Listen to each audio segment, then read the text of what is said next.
अस्सलाम वालेकुम, शबाना मनिया, programme life with health. Doctor Javed Arshad हमारे साथ मौजूद हैं और आज हम बात करेंगे डिमेंशिया की।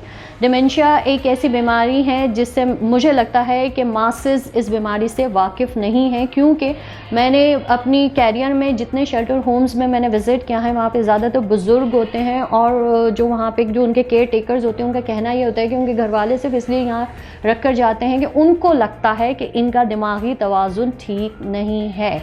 बेसिकली डिमेंशिया 60 प्लस या 70 प्लस में ख़ुद ब खुद होना शुरू हो जाती हैं जब रिफ्लेक्सेस वीक होती हैं और एक इंसान नॉर्मल चीज़ों को भूलता रहता है। और बाज़ दफ़ा मैंने यहाँ तक ये वर्ड सुना है जो बहुत ही आई थिंक मुझे लगता है कि कहते हैं ना थर्ड क्लास वर्ड होता है कि सठिया जाना। हम कहते हैं, एक लाइन में बोल रही हूँ, जो आम मासेस कहते हैं कि ये बुढ़ा तो सठिया गया है। बेसिकली उसमें उस इंसानी जान का कोई कसूर नहीं होता, वो उस एज में चला जाता है जहाँ पर ये चीज़ें होना शुरू होती हैं। और आज का प्रोग्राम करने का मकसद भी ये है डॉक्टर जावेद अरशद के साथ कि हम जानें डॉक्टर साहब की ज़बानी कि बेसिकली डिमेंशिया है क्या और इससे हम किस हद तक अपने बुज़ुर्गों को एक नॉर्मल ज़िंदगी की तरह ट्रीट कर सकते हैं। अस्सलाम वालेकुम डॉक्टर साहब। वालेकुम सलाम जी, dementia is a cognitive disorder. Thinking है, रिफ्लेक्सेस हैं, ये कई मेमोरी है, ये कई चीज़ों का मजमुआ है। ठीक है, अगर मैं बहुत स्पेसिफिकली बात करूं तो it is not a disease, it is a combination of symptom. Okay, ठीक है, और ज़्यादा मैं इसको अगर आसान कर दूं तो होता ये है कि हमारे जो न्यूरॉन्स हैं, हमारी बॉडी जो है वो तकरीबन 40 ट्रिलियन सेल से मिलकर बनती है। ठीक है, उसमें से brain, spinal cord, peripheral nerves तकरीबन 80 बिलियन सेल से बनते हैं। इसको मैं थोड़ा सा और एम्फेसाइज अगर कर दूं तो एक पेपर पिन होती है ना, पेपर को जोड़ने के लिए, उसका हेड होता है बहुत छोटा सा। ठीक है, उस हेड को मैं कवर करना चाहूँ सेल को निकाल के उससे बना के, तो I have to use around 10,000 cells to make a sheet to cover the pinhead only. Only 10,000 cells. 10,000, ठीक है, it's such a small thing. ठीक है, इसीलिए नाखून है, बाल हैं, खाल है, पट्टे हैं, दिमाग है, ये सब न्यूरॉन जो है सेल से बनते हैं। ठीक है, अब ये न्यूरॉन है स्पेसिफिकली टॉकिंग, ये आपस में एक दूसरे के साथ जुड़े होते हैं, इसको हम लोग टाइट जंक्शन कहते हैं।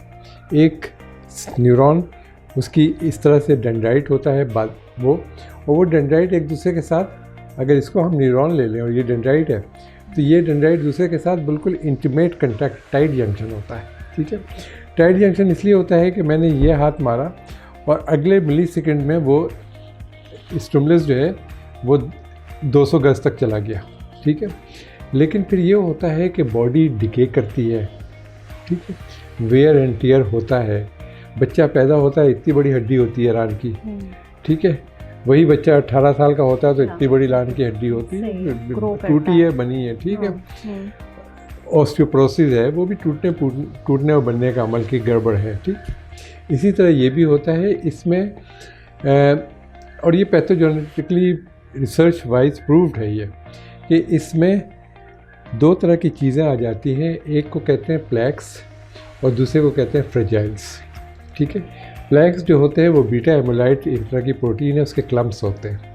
ठीक है, और फ्रेजाइल्स जो है जैसे कोई जगह चोट लग जाए या ऑपरेशन हो तो वो एक गांठ सी बन जाती है। ठीक है, तो वो फाइबरस टिश्यू होता है जो बनता है। ठीक है, इसलिए कि वो जो कटा है तो उसकी ब्लड सप्लाई इधर उधर की ख़त्म हो गई है, नर्व सप्लाई भी ख़त्म हो गई है, तो वो नॉर्मल टिश्यू नहीं बनेगा, वो फाइबरस टिश्यू बनेगा।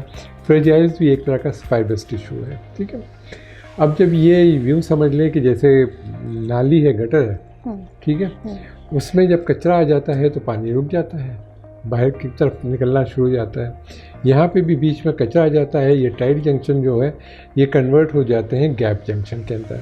अब गैप जंक्शन में जब कन्वर्ट होंगे तो एक डेंड्राइट से स्टिमुलस आएगा, यहाँ पे आके रुक जाएगा, इसलिए कि आगे वो दूसरा थोड़े फासले पे, फिर उसको जंप करके दूसरे तक जाना पड़ता है।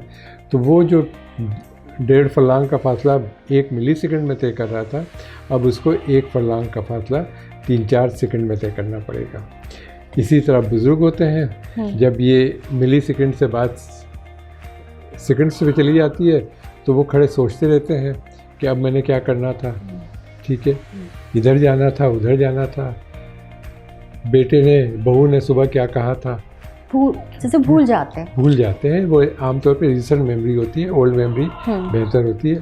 थिंकिंग ख़त्म हो जाती है, सोच, अगर प्रॉब्लम की चीज़ें देंगे तो they will be all gone, तो उसको हम कहते हैं सटियागे। और बहुत इल ट्रीटमेंट होती है, बड़ा हार्श उनको कहा जाता है। अब इसका आपने कहा था कि इसका क्या ट्रीटमेंट है जी। डेमेंशिया जो है वो अच्छी बात यह है कि इंडो पाक का मसला होता है, लेकिन इंडो पाक का इतना मसला नहीं है, ठीक है। इसलिए मसला नहीं है कि हमारे यहाँ एक जॉइंट फैमिली सिस्टम अब तक एग्जिस्ट कर रहा है, ठीक है। बेटा जिसकी अपने बच्चों की शादी हो गई है, पोते नवासे वाला हो गया है, वो सुबह पहली मंजिल से नीचे उतरेगा तो ग्राउंड फ्लोर में जो अम्मा अब्बा का कमरा है पहले उसमें जाएगा, अम्मा को सलाम करेगा, अब्बा को सलाम करेगा, तुसी खैर नाल हो, किसी चीज़ की ज़रूरत तो नहीं है, क्या कल करते रहे थे आप, ठीक है, कोई प्रॉब्लम तो नहीं है। वो 5-10 मिनट बैठ के बात करता है। ये जो लैंग्वेज इंटरेक्शन है ये इससे रोकता है, वो जिंदा रखता है माइंड को, वो न्यूरॉन को रिसाइकिल करता है, ठीक है। हाँ। यूरोप अमेरिका में ये होता है कि 18 साल की उम्र में अगर कोई बच्चा अपने घर में है अम्मा अब्बा के साथ, तो उसको तो सारा पीर ग्रुप जो है वो मामाज बेबी करके छेड़ना शुरू हो जाता है, तो वो निकल जाते हैं, ठीक है। फिर वो थैंक्स गिविंग में उनमें से 50% आ जाते हैं एक दिन के लिए, 50% उसमें भी नहीं आते हैं, ठीक है। तो वो बूढ़े से माँ बाप के पास कोई बात करने वाला नहीं होता है, ठीक है। सो वहाँ पे डिमेंशिया का मसला कहीं ज़्यादा फिर उनके ओल्ड होम तो उनका ही कंसेप्ट है ना, जो अब हम लोग जब उनकी कम्युनिटी नर्स आके देखती है और वो अपना असेसमेंट देती है कि नो दिस मिस्टर फला is not able to look after himself, then उसको गवर्नमेंट ओल्ड एज होम में डाल देती है, ठीक है। ओल्ड एज होम में डाल देती है तो वो 1000 से, यूरोप का इंग्लैंड का पता है, 1000 से $1500 होता है। मैंने किसी प्रोग्राम में कहा भी था हफ्ते का ख़र्चा। तो वो अगर वो खुद नहीं पे कर सकता है तो गवर्नमेंट पे करती है, वो भी उसके ऊपर रेवेन्यू का एक बोझ पड़ता है। ये प्रोडक्टिव तो नहीं होते ना ये लोग, इसलिए कि एक एज हो चुकी है। लेकिन डॉक्टर साहब वहाँ तो एक यही सिस्टम है ना कि बच्चा जब टीन से निकल जाता है तो पेरेंट्स खुद ही उसे कहते हैं कि अब तुम्हारी लाइफ है, वहाँ पे हर कोई अपनी लाइफ एंजॉय कर रहा होता है।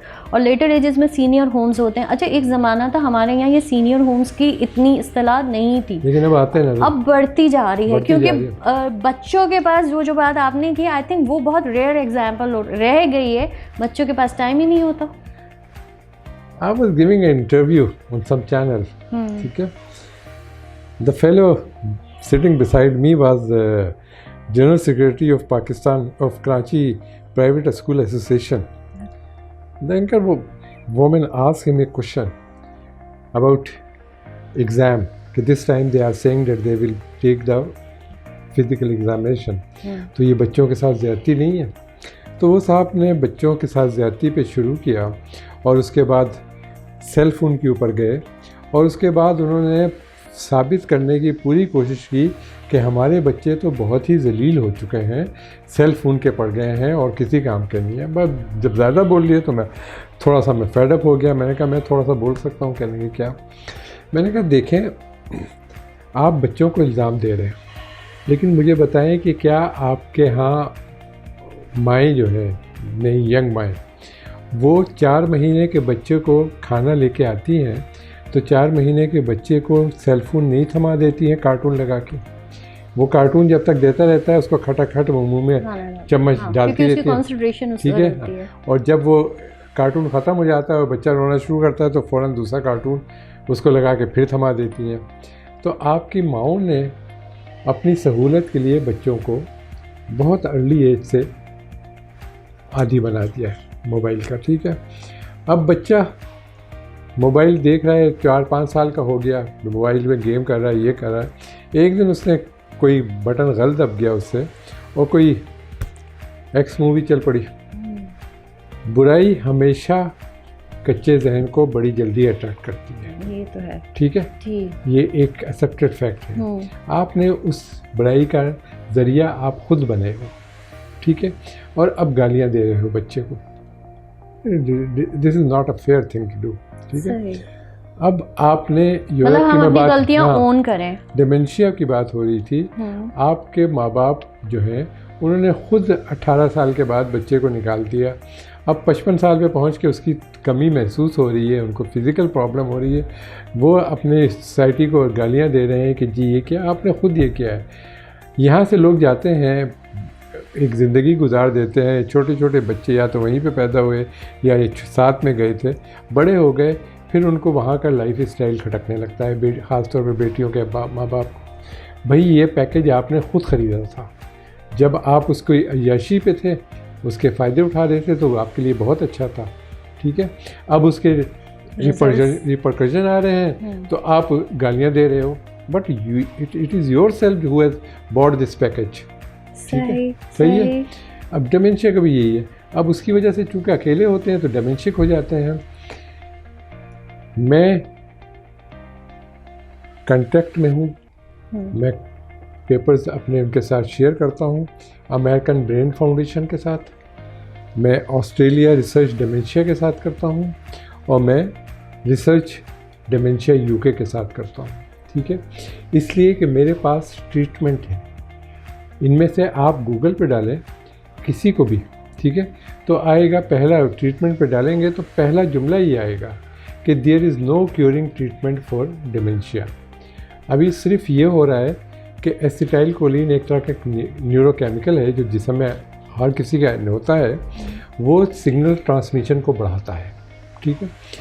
उम्र के साथ साथ उसको बर्बाद करने के लिए एक कोलिनेस्टेरेज एंजाइम भी आ जाता है जो एसिटाइल कोलिन को काटता है। अच्छा। तो अब तक ट्रीटमेंट ये चल रही है कि एंटी कोलिनेस्टेरेज दवाइयाँ होती हैं, ठीक है। यस्टरडे मेरे पास एक पेशेंट आई, बेटा उनका रिटायर्ड ग्रुप कैप्टन है, ठीक है, सीनियर पर्सन, ठीक है। दवाई उनकी बेटी भी साथ आई, कहने लगी कि डॉक्टर साहब इनका अम्मा को कब्ज़ का बड़ा मसला है और ये इससे ये कब्ज़ तो नहीं होगा। मैंने कहा बेटा मैं ये ट्रीटमेंट स्टार्ट कर रहा हूँ, आहिस्ता आहिस्ता दवाइयाँ ख़त्म करूँगा। ये जो दवाइयाँ ले रही हैं जो तुमने मुझे बताई है, ये एंटी कोलिनेस्टेरेज है, ये एक तरह से इसके कोलिनर्जिक न्यूरॉन ट्रांसमीटर जो है उसको भी ख़त्म कर रही है, तो इसका तो एक साइड इफ़ेक्ट ही कब्ज़ है, ठीक है। सही सही। तो मैं तो ये दवाइयाँ जैसे जैसे मेरी ट्रीटमेंट से ठीक होंगी, मेरी ट्रीटमेंट है कि वो जो मैं प्लेक्स और फ्रेजाइल्स होते हैं उसको साफ़ करता हूँ। लेकिन उसको भी तो आप ज़ाहिर एज फैक्टर है और नेचुरल फिनोमेना है बॉडी का, तो वो भी एक हद तक ही होता होगा ना। मैं ये तो कह मतलब आप उसको बेहतर कर सकते हैं। मैं बेहतर कर देता हूँ। मैं ये कल पेशेंट थे, इनके बेटे को भी मैंने कहा कि ये उम्मीद मत कीजिएगा कि मैं आज ट्रीटमेंट शुरू करूँगा कल से अम्मा दौड़ना शुरू हो जाएंगी, ऐसा नहीं होगा। ये 5-6 ट्रीटमेंट में जाके कुछ आपको फ़र्क महसूस होने लगेगा, ठीक है। अगर महसूस होने लगेगा आपको भी और मुझे भी, तो मैं कंटिन्यू करूँगा, हो सकता है 14-15 सेशन तक मैं जाऊँ, ठीक है। और उसमें भी ये नहीं होगा कि ये बिल्कुल 20 साल वाली बन जाएंगी, सही नो वे। अभी ये 75 साल की हैं खातून, ठीक है। ये इनकी मैंने 2-3 बातें उनसे की। मैंने कहा कि एक तो ये कि ये आ जाएंगी तकरीबन 45-50 साल की उम्र तक अपने आप को मैनेज करने लगेंगी, आप लोगों के साथ इंटरेक्शन बेहतर हो जाएगा, मेमोरी बेहतर हो जाएगी, अपनी ग़िज़ा का ख़ुद ख्याल रखने लगेंगी, पहली बात है। दूसरी बात ये कि इनके 10 प्रॉब्लम जो है जिस्म के अंदर, जो आपको भी शायद ख़बर नहीं है, वो भी सब खुद ही ठीक होंगे। इसलिए कि एक वाहिद मोडेलिटी है जिस्म की हमारी चमाना, जो कि हमारे, मैंने भी कहा 40 ट्रिलियन सेल्स हैं, वो हर सेल में जाती है, डेट इज़ ब्लड, ठीक है। मैं ब्लड यूज़ करता हूँ, ठीक है, ट्रीटमेंट के लिए, सही, ठीक है। मैं ब्लड बैग में ब्लड लेता हूँ, स्मॉल अमाउंट, ये नहीं कि सारा निकाल लिया।